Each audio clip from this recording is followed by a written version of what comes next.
देखिए आपके लिए आज मैं लाया हूँ Pythagoras triplet and Heron formula. और ये दोनों आपको ट्रायंगल में के लिए फार्मूला है, उसका एरिया निकालने के लिए या उसका बेस हाइट ये निकालने के लिए। तो अब देखिए पाइथागोरस ट्रिपलेट में जो है ये, इसमें क्या होता है, ये किसमें काम आता है, पाइथागोरस फार्मूला जो है ये राइट एंगल ट्रायंगल में काम आता है। किसमें काम आता है, राइट एंगल ट्रायंगल में। नीचे आपका बेस हो गया, लॉन्गेस्ट साइड जो होता है हाइपो कराता है, ये मेरा क्या हो गया, हाइपो हो गया। तो ये किसमें काम आता है, पाइथागोरस ट्रिपलेट जो काम आता है ये किसमें होता है, राइट ट्रायंगल में होता है। क्या होता है, राइट ट्रायंगल। और इसके लिए आपका 3 फार्मूला होता है।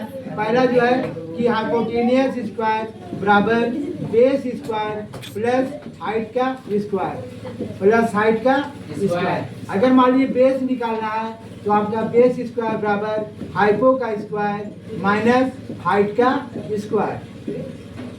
और अगर हाइट निकालना है तो हम लिखेंगे क्या कि हाइट स्क्वायर बराबर हाइपो स्क्वायर माइनस क्या हो गया, बेस का स्क्वायर, बेस का स्क्वायर। इससे आपका किसी भी राइट एंगल ट्रायंगल का हाइपो, बेस या फिर हाइट निकाला जा सकता है। ठीक है। सेकंड में देखते क्या, हेरोन फार्मूला के बारे में। तो अगर कोई भी ट्रायंगल दिया हुआ है, क्या साइड दिया हुआ है, sides of A triangle, sides of triangle अगर दिया हुआ है तो साइड ऑफ ट्रायंगल में दिया हुआ है और उसका क्या करना है, निकालना है एरिया। तो क्या होगा इसमें, इसका फार्मूला क्या होता है, इसमें एरिया निकालना होगा। क्या निकालना पड़ेगा, एरिया। ये कहाँ काम आएगा मेरा, हाइपो निकालने में, बेस निकालने में, हाइट निकालने में। इसमें क्या होता है, एरिया निकालने में। इसका फार्मूला क्या होता है कि इसका एरिया ऑफ द ट्रायंगल बराबर क्या होता है, एरिया ऑफ ट्रायंगल बराबर ये होता है रूट अंडर एस माइनस ए, एस माइनस बी और एस माइनस सी, ये होता है। अब यहाँ पर देखिए एस क्या है, एस बराबर होता है A plus B plus C by 2 होता है। ए बी और सी क्या होता है, कोई भी ट्रायंगल है इसका साइड दिया हुआ है। मान लीजिए कोई ट्रायंगल है तो इसका साइड नाम है ए बी सी। तो ए के सामने वाला साइड स्मॉल ए, बी के सामने का साइड स्मॉल बी, सी के सामने वाला साइड स्मॉल सी हो गया।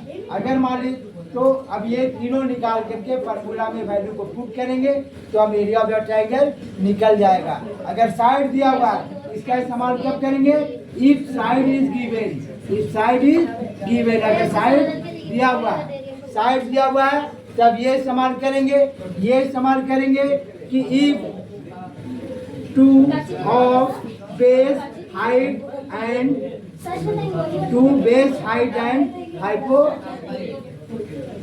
Is given. अगर बेस हाइपो और इसमें दिया हुआ 2 चीज, तीसरा को निकालना होगा तब इसका इस्तेमाल करेंगे फार्मूला का। और जब साइड दिया हुआ रहेगा तब हम उसमें हेरोन फार्मूला का यूज करते हैं। और ऐसे भी एक और फार्मूला जो होता है एरिया ऑफ द ट्रायंगल जो होता है, ये जनरल फार्मूला है। एरिया ऑफ द ट्रायंगल बराबर 1/2 इंटू बेस इंटू हाइट, ये जनरल फार्मूला है। लेकिन अगर साइड दिया हुआ है, बेस साइड दिया हुआ, हाइपो वगैरह नहीं दिया हुआ, तब वहाँ पर ये फार्मूला का हम लोग यूज करते हैं। ये तीनों फार्मूला को आपको ध्यान में रखना है।